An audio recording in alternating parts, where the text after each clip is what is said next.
Hello guys, good evening.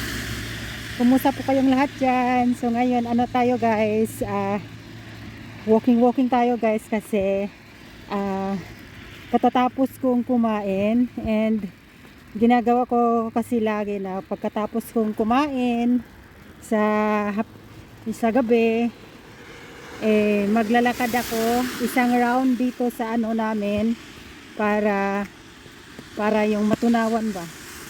Tsaka na rin, exercise na rin. Lagi ko yan ginagawa gabi-gabi kasi kailangan dapat physically fit tayo pag lalo na sa winter. Ako kailangan talaga na physically fit tayo. So ako kahit na lamig talaga, lalabas talaga ako. Sabi ng asawa ko, wag ka nang lumabas kasi yung yung snow para siyang ulan. Siya yung basa. Hindi siya yung parang yung gapas, hindi siya parang gapas ba? Anong tawag niyan? Parang cotton. Siya yung parang basa siya ba. Tapos umaga niyan guys, pag sa umaga niyan madulas, tsak na madulas ito bukas ng umaga. Kaya mamaya sasabihin ko sa asawa ko na at saka kaninging na pag labas nila ng bahay maglalakad sila, mag-iingat sila kasi madulas ang daan. So lang tayo, walking lang tayo guys ya. Ito lang yung content ko ngayon, walking.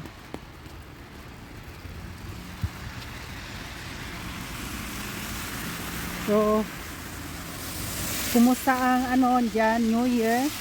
Dito is okay lang yung New Year ko. Continue tayo sa vlogging. Pinutol ko yung video dahil merong tao na sa kotse, nakaharang, tapos nakatingin siya sa akin, baka magalit, kaya yun pinutol ko. Madulas yung daan dito. Ako sa grass lakad para hindi ako madulas siya. Wala kasing hindi nilagyan ng salt ba, asin. So tayo guys, storytelling tayo. Last 2024 kami ng kaibigan ko nagninegosyo kami. Tapos yung pahiram ng pera, yung lending ba, tapos yung pera namin hindi binalik ng ng hiniram, yung nanghiram sa amin, hindi niya binalik. 1 year and 8 months na lahat, hindi pa siya nagbayad. So talaga, nakakasad yung mga ganyan dahil mahirap ipunin yung pera, tapos hihiramin lang ng isang tao, tapos ang sarap-sarap pa ng pinagsasabi na ibalik yan sa month na yan, ganyan. Tapos kami naman ng kaibigan ko naniniwala kasi siya, very masarap siyang magsalita. At ang nangyari guys, siya yung tawag niyan, yung hindi siya nagbayad, mga na siya, mga 1 year 8 months na. Tapos namin, sabi namin na kukunin na namin yung pera, hindi wala nang tubo para mabalik lang talaga niya yung kapital, 28,000. Kasi kami normal yon is 30,000, pero ah, nalugi. Tapos na ano siya, na ano ng 20,000. Kaya okay na lang. Sabi ko sa kaibigan ko, okay na lang yung 20,000 ibalik niya sa kanyang buwan. Tapos pagdating sa buwan ng September, hindi niya binigay. Hanggang sa ngayon, 1 year 8 months na, hindi niya sinauli. At tapos wala pang patong, wala pang percent. Yun. Nakakasad yung mga ganyang tao, no? Yung tinutulungan mo sa time na yon, tapos pagdating ng bayaran, wala. Tapos sabi niya, siya pa yung ano, maraming salita sabi niya, paano daw siya makakabayad, wala daw siyang pera. Tapos sabi niya, mag-ano na lang daw siya, magpakamatay na lang daw siya, mag-ano na lang daw siya, maghikog, sa Bisaya pa yan, maghikog daw siya.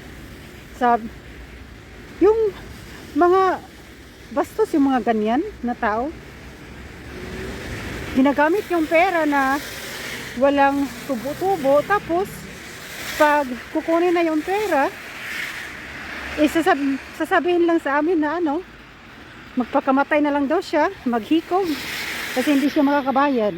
Kapal talaga ng mukha. Kaya nawalan ako ng gana magpapautang this year at saka sa darating pa na mga year. Kung gusto akong tumulong ng tao, ano na lang, bigyan ko na lang ng 100 pesos, 500, ganyan. Ayoko nang pahiramin kasi nagkakaaway-away lang talaga pag pinapahiram, kasi hindi lahat ng mga nangungutang magaling bumayad. Karamihan sila pa yung galit. Kaya sabi ko sa kaibigan ko, pag umuwi ka doon, pagkatapos ng kontrata mo, puntahan mo siya para makuha mo yung pera natin, kasi negosyo yun eh. Tapos meron pa kaming isang yung nagtrust kami ng isang tao. Tapos negosyo kami ng bigas. Tapos wala, yung bigas wala. Hindi siya umasenso. Nawala yung puhunan namin. Nawala. Tapos sabi niya na babayaran daw niya, pero hanggang ngayon hindi na binayaran. Kaya nakakairita yung mga ganyan. Kaya nawala na talaga ako ng tiwala sa mga ganyang tao. Hindi naman ako magiging selfish. Kumbaga, may boundaries ba? Talaga ako ng boundaries na yung hindi ako magpapautang. Kasi ang resulta, mag-away-away. Kasi hindi na, tamad nang magbayad pagkatapos ng lahat. So na tayo, nasa kalahati na ako ng nilalakaran ko. Sabi ko sa asawa ko, hanggang train station lang ako. Pero gusto kong mahaba-haba yung paglalakad ko para anong tawag niyan? Exercise na ba? Nako, check to umaga, bukas, madulas delikado yung mga ano dito ba maglakad. Naku, lalo na yung mga matatanda. Naku, stay at home na lang talaga kasi delikado. Sabi ng asawa ko, huwag ka nang lumabas kasi wala naman na ano, walang empty bottles ngayon sa labas kasi super lamig. Sabi ko okay lang, walang empty bottles, ano lang, exercise lang ako. So itong video na to guys, walking content lang. Ayan yung ano, tower yan. Hindi pa nakita. Noon ano na yan, ginagamit. Ayan o, hindi siya makita. Siguro pag ano, dating doon o, makikita yan.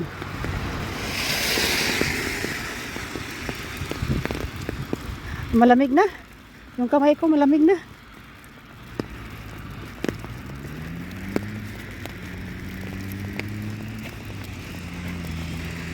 Ay. Alam nyo guys, this year, ano talaga, yung bagong talagang new resolution ako. Ano ako yung pinapalagan ko na talaga yung sarili ko. Tapos yung mga budget ko sa araw-araw, buwan-buwan, kasama na yung sarili ko. Kasama na sa listahan. Kasi naano ako ba, naisip ko na ano ba yung mag-ipon talaga ako ng pera para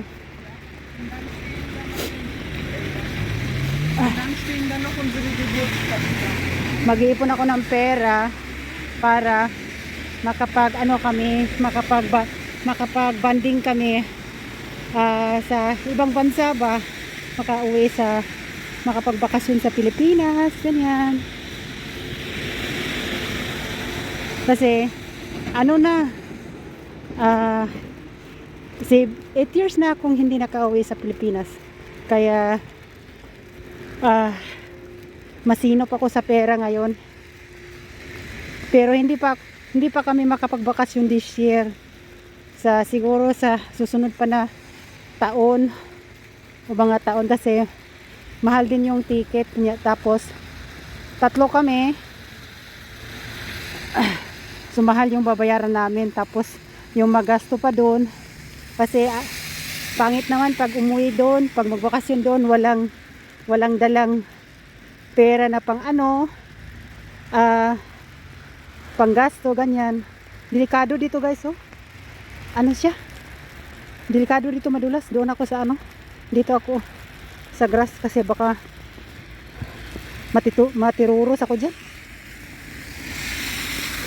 Papasok sana ako sa tindahan, kaya lang yung damit ko pajama pang bahay. Hindi na lang ako papasok.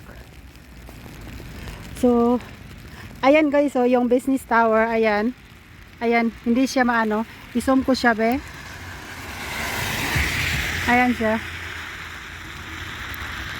Ayan. Ginagamit yan noon. May restaurant dyan sa loob. Kaya lang, hindi siya nag-success. Lugi. Kaya wala nang dyan. Nagtitinda ng mga pagkain. Wala nang restaurant.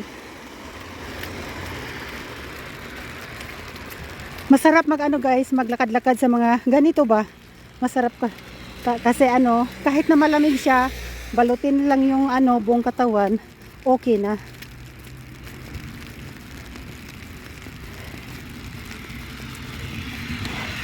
So si Mingming kanina sa umaga, sabi niya mga 4 AM, sabi niya, mama, diyan ako matutulog sa sa higaan mo kasi hindi talaga ako nakatulog buong gabi dahil parang meron daw kumausap sa kanya.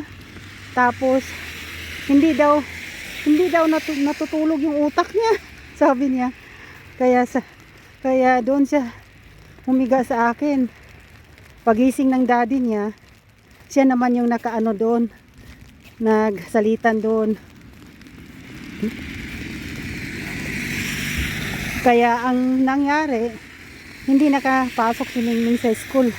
Kasi sabi niya, Mama, can I stay at home? Sabi niya, Mama, can I stay at home today? Kasi hindi daw siya nakakatulog talaga buong gabi. Hindi niya kaya pumunta sa school. Baka daw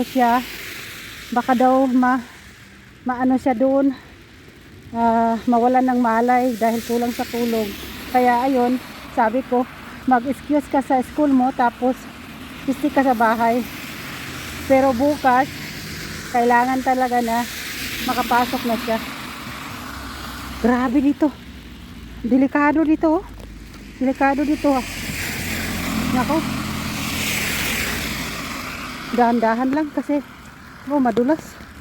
Mapilayan tayo. Alam nyo guys, yung tindahan na yan is ano yan, hindi makita. Hindi siya makita. Kasi ano, madilim.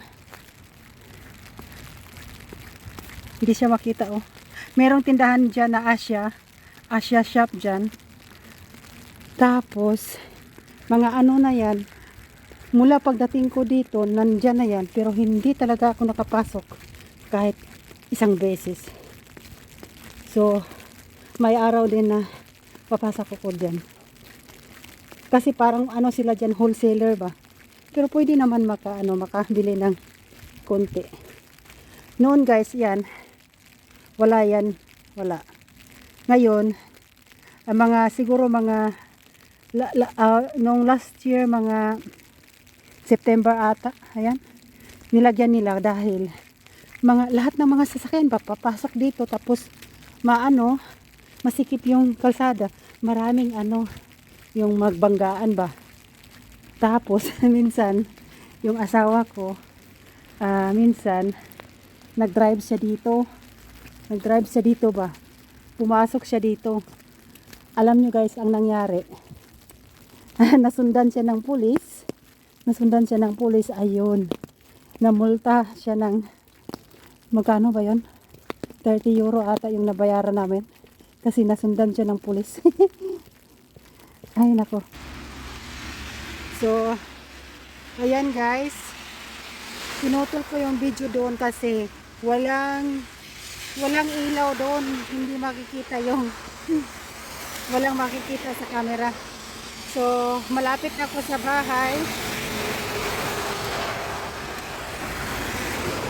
Dito ko size na maglakad. pero minsan pag dito sa grass, marami minsan yung pupo ng aso, kaya hindi maganda rin. Ako guys, nagpayong dahil yung snow, siya, yung para siyang ulan, hindi siya natutunaw siya.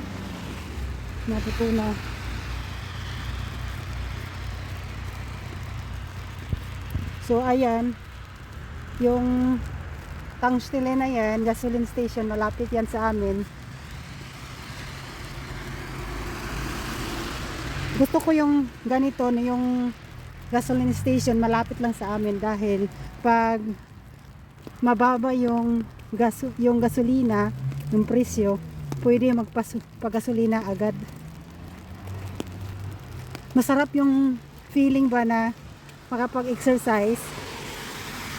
Kasi sa bahay tinatamad akong mag-workout. Tapos ang ginawa ko lang, magsasayaw ng Zumba. Yun, mga 30 minutes, 1 hour. Kung hindi Zumba, yung walking at home. Meron akong pinapanood na video sa YouTube at yun ang ginagaya ko, walking at home. So guys, hanggang dito na lang kasi malapit na ako sa bahay. So Ah, thank you guys for watching my vlog. Thank you for helping me. Medyo mataas talaga yung minutes ng video ko kasi meron ako hinahabol na oras para mabalik yung dollar signs ko ba, kasi nawala yung dollar signs ko.